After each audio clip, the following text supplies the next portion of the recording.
नमस्कार मंडळी. वांगे म्हटलं की भरीत पण येते, म्हणजे नुसती भाजीच नाही, मोठ्याल्या वांग्याचं आपण भरीत पण करतोय.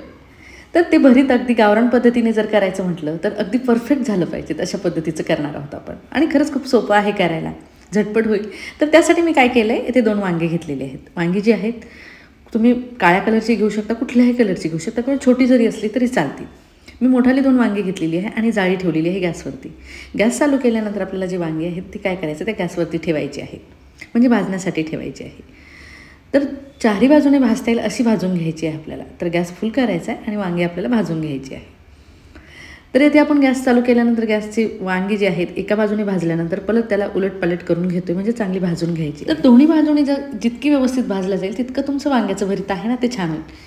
तर इथे आपण वांगी जी आहे चांगली भाजून घेतलेली आहे. भाजल्यानंतर आपल्याला एकदा चेक करून बघायचं आहे, म्हणजे आपली वांगी भाजली की नाही. तर वरूनच कळतं आहे आपल्याला, थोडी नरमसुद्धा झालेली दिसते आणि वांगी चांगली भाजलेली आहे. पण आपण चेक करण्यासाठी एकदा चाकूच्या सहाय्याने काय करणार आहोत, चेक करून बघणार आहोत. अगदी आतमध्ये चाकू जातो आहे आणि मस्त भाजून झालेली आहे. तर गॅस बंद करायचा आणि थंड करण्यासाठी ठेवायचं आहे. पूर्ण थंड झाल्यानंतर आपल्याला वांगी हातात घ्यायची आहे. जर वेळ नसेल तर काय करायचं, चमच्याच्या सहाय्याने थोडंसं साल काढून घ्यायचं आहे आणि लगेचच तुम्हाला स्मॅश करून, म्हणजे बारीक करून वांगं वापरता येईल. पण मी इथे थोडंसं थंड करून घेतले, म्हणजे हाताच्या सहाय्याने जी साल आहे वरची ती साल आपल्याला काढून घ्यायची. जास्त काढायची नाही, थोडी थोडी काढायची आणि काही ठेवायची आहे, कारण ती सालसुद्धा खूप छान लागते भरतामध्ये, म्हणून ती सध्या ठेवायची. काय करतो आपण, पूर्ण काढून टाकतो आणि आतलं वांगं घेतो, ते कुळचिट लागते. पण हे करपलेला भाग जो आहे तो ज्यावेळेस वांग्याच्या भरतामध्ये येतो ना, तो खूप छान लागतो, म्हणून आपण थोडंसं काढून घेतलं आहे आणि बाकीचं तसंच ठेवलेलं आहे. तर अगदी चमच्याच्या सहाय्याने होईल. आणि हो, चेक करून घ्यायचं आहे आपल्याला परत, म्हणजे आतमध्ये वांगं कसं आहे हे चेक करून घ्यायचं आहे. तर व्यवस्थित अगोदर चेक करून घेतल्यानंतर चांगला चुरा करून घेतला आहे. आणि आता पुढची प्रोसिजर म्हणजे आपल्याला आता त्याला थोडासा तडका मारायचा आहे. त्यासाठी मी काय केलं आहे, 2 चमचे तेल घेतलं आहे, 1 चमचा जिरं घेतलं आहे, अर्धा चमचा मोहरी घेतलेली आहे. चांगली तडतडली की आपल्याला त्या स्टेजवरती 1 बारीक चिरलेला कांदा घालायचा आहे. आपण 1 बारीक चिरलेला कांदा घातला आणि हिरवी मिरचीसुद्धा घातल्यात मी 2, थोड्याशा बारीक कापून घेतल्यात, चांगल्या बारीक करून घ्यायचे आहे. आणि नुसती लसणाची पेस्ट घालायची 1 चमचा. आणि हे एकसारखं आपल्याला हलवत राहायचं आणि चांगलं फ्राय करून घ्यायचं आहे. म्हणजे तेल अगदी, म्हणजे कांदा आणि हे ट्रान्सपरंट होईपर्यंत आपण फ्राय करून घेणार आहोत. तर त्या स्टेजवरती आपण 1 टोमॅटो घातलेला आहे. टोमॅटोने काय होतं, थोडंसं आंबट असं थोडंसं टेस्ट येते त्याला, म्हणजे छान टेस्ट येते वांग्याच्या भरताला, म्हणून आपण टोमॅटोसुद्धा घातला आहे त्यामध्ये.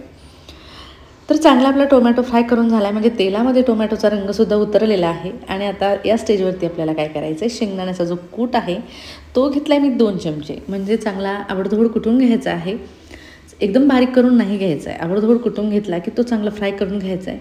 आणि अर्धा चमचा हळद घातली आणि 1.5 चमचा लाल मिर्च पावडर घातलेली आहे मी. तुमच्या आवडीनुसार तुम्ही लाल मिर्च पावडर घालू शकता. तुम्हाला अगदी स्पायसी हवं असेल तर थोडं जास्त घाला, किंवा कमी हवं असेल तर थोडी कमी घाला. तर लाल मिर्च पावडर आणि हळद चांगली फ्राय करून झाली, शेंगदाणेसुद्धा चांगले फ्राय करून झालेत. तर कांद्याची जी पात आहे सध्या ताजी ताजी मिळते आपल्याला बाजारात, ती घेतली मी चांगली 1 वाटी. 1 वाटी ती फ्राय करून घ्यायची आणि त्यामध्ये चवीनुसार मीठसुद्धा घालायचं आपल्याला.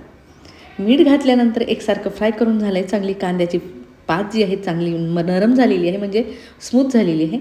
त्या स्टेजवरती काय करायचं आहे, आपल्याला जे वांगी आपण 2 बारीक करून घेतलेली आहे ती घालायची आहे. तर ती घातल्यानंतर एकसारखं मिक्स करून घ्यायचं आहे. आणि मिक्स करून घेतल्यानंतर भरताचा जो फ्लेवर आहे ना, तो खरंच अप्रतिम आहे. वाटेल तुम्हाला काय वेगळं आहे, पण एकदा ट्राय करून बघा आणि स्टेप बाय स्टेप असंच करा, म्हणजे तुमचंही भरीत वांग्याचं भरीत जे आहे ना अगदी परफेक्ट जमेल तुम्हाला. भाजीचीही गरज पडणार नाही. नुसतं दही जरी असेल ना सोबत तर तुम्ही खाऊ शकता, आणि दही नसेल ना तरीही खाऊ शकता. अगदी मस्त भरीत झालेलं आहे. आणि हो, करायला सोपं आहे ना हे.